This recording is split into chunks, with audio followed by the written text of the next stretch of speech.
Hello, my friends, and welcome back. Thank you very much for being with me again today. Well, I said it many times, and I'm pretty sure other people figured it out early on that Russia cannot lose the war. In the current format, I'm talking about the team that's out in Kremlin. The Russians will not lose the war, which was they will not retreat their troops to the prior to February 2022 borders. They would not provide any payments for this operation, and they will achieve their four goals one way or another. It's just gonna take time. That's all what it's gonna be. If this war is gonna last forever, as I said, if the team in Moscow remains the same, if the team changes, then a lot of things could change as well, which is either these guys are finishing the war in one day, and that's the way Mr. Medvedev suggests, in a way, or they're going to finish it in one day, just bending over and saying, okay, it's all yours to take right here, Russia.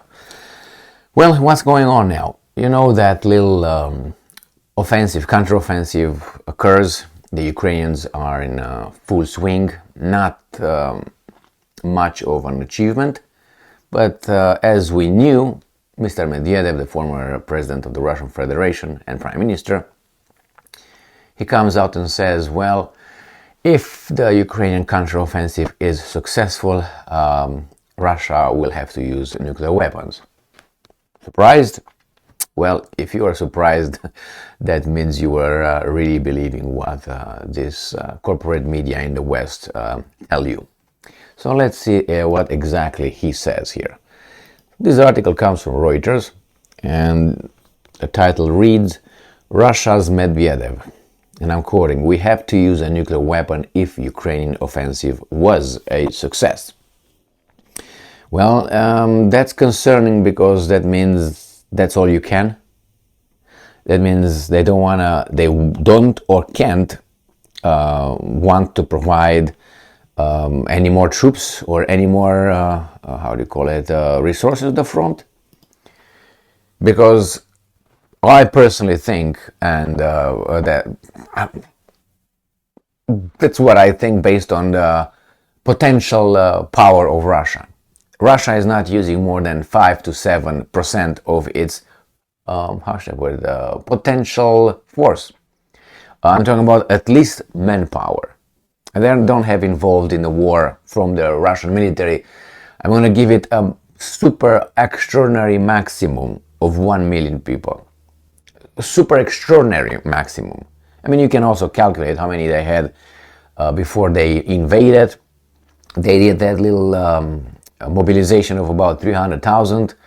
The people from the Donbass that were over there, some mercenaries, some private military companies, some volunteers, all that might get to 1 million.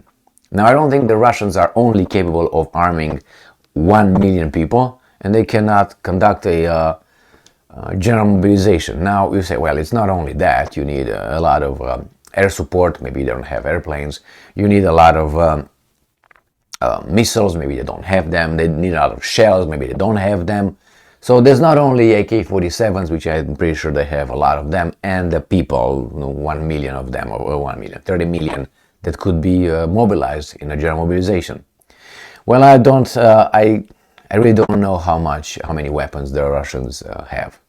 And these guys sometimes say, well, they're done. Sometimes they come and say, no, actually, they build now more than, I'm talking about missiles and rockets, than they had before. You have certain generals, like the one from Germany, I covered him more than a year ago, who said, well, was one of the only ones who said, well, these guys are not going to run out of ammunition anytime soon. Well, I don't know. So why would you need a nuke if you can beat them conventionally? Obviously, we're going to use the same argument the United States of America used in 1945 in August 6th, which is save our boys' lives and shorten the war. And they're probably going to use the same argument, say, you know what, we're done playing ping pong here with 6% and you guys and all that. Let's cut to the shit here, the bottom of it, and we're going to do it. But on the other hand, I don't think they would do it because they would be going to be the worst, considered to be the worst, how should I put it, criminals in history. Almost as criminal as the other guy. But you know who that guy is, right? So not Stalin. Let's put that to the side. No, not Mao. No. It's not. It's not even Harry Truman, who dropped 2 atomic bombs 2 days, and he would have kept on. So I don't think they want this kind of black mark on their history, saying, "Hey, these guys dropped the atomic bomb," because everybody's gonna forget about the first one, which they do, and they find a kind of justification to make it a positive. You can't believe that. This guy's gonna take over, and by far from now on and to the end of time, we're gonna hear that these guys used their nuclear weapons. The other ones, no, they used it, but they were, like they had to, or something. They will turn it in, like a positive, which I don't think it was. It has its positives from certain kind of angles, like a rapist. You look at the rapist, and from the aggressors, from the criminal's point of view, he's got some advantages, and right. But if you look from outside, really his advantages are at the expense of a victim. So you say here, we're the same thing here. Well, they're gonna say we save lives. Like this guy sent weapons to Ukraine, saying we save lives by saying weapons to Ukraine. Well, if that's the argument, then the other guys can use the same argument. If we dropped a few nuclear weapons, we save lives, but we blow up lives. What? Well, the same is the argument with these guys. The only difference is that the Russians are considered bad and the other guys are good. And the same, the whole mantra. So let's see what else Medvedev said. Former Russian President Medvedev, who has sometimes raised the specter of a nuclear conflict over Ukraine, said on Sunday that Moscow would have to use a nuclear weapon if Kiev's ongoing counteroffensive was a success. Medvedev, who is a deputy chairman of the Russian Security Council, a body chaired by President Vladimir Putin, said in a message on his official social media accounts that Russia would be forced to fall back on its nuclear doctrine in such a scenario. And I'm quoting, "Imagine if the offensive, which is backed by NATO, was a success." Now, what does that mean? Success meaning they're gonna push them to Moscow? Well, all right, and they tore off a part of our land, then we would be forced to use a nuclear weapon according to the rules of a decree from the president of Russia. So why don't you put them back, like in the Second World War, for instance? No? Not the same stock of people? No, I guess not. And I'm quoting, "There would simply be no other option." Yes, there are other options. I just mentioned at least one. "So our enemies should pray for our warriors' success. They are making sure that a global nuclear fire is not ignited." End quote, he said. Medvedev, who has cast himself as one of Moscow's most hawkish voices, appeared to be referring to part of Russia's nuclear doctrine, which sets out that nuclear weapons can be used in response to aggression against Russia, carried out using conventional weapons, which threatens the existence of the Russian state.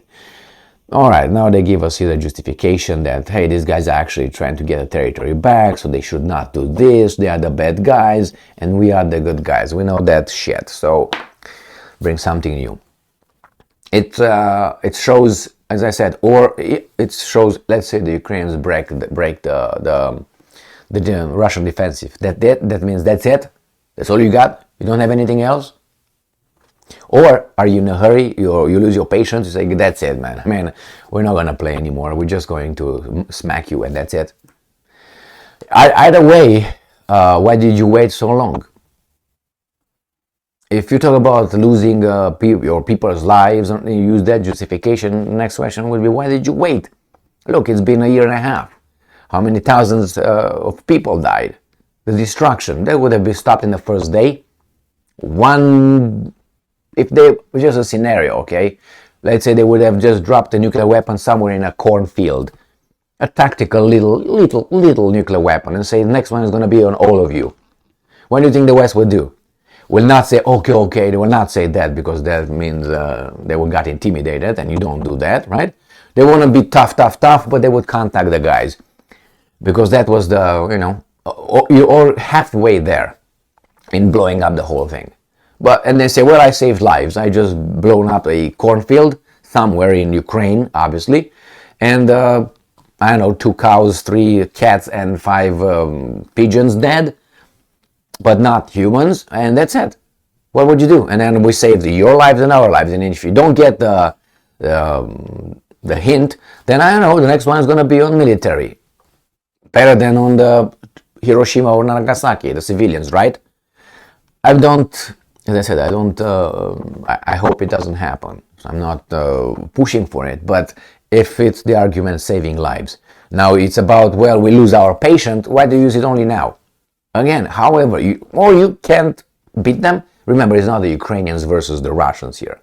It's the NATO, NATO plus other weasels, 30 countries, 40 countries, fighting the Russians on the territory of Ukraine with the Ukrainian nation. And okay? Well, we'll see. This is Medvedev. He's kind of like, you always have, hey, we can do this, we can do, and then you appear as a moderate. It happened in history, you have this good cop, bad cop little game.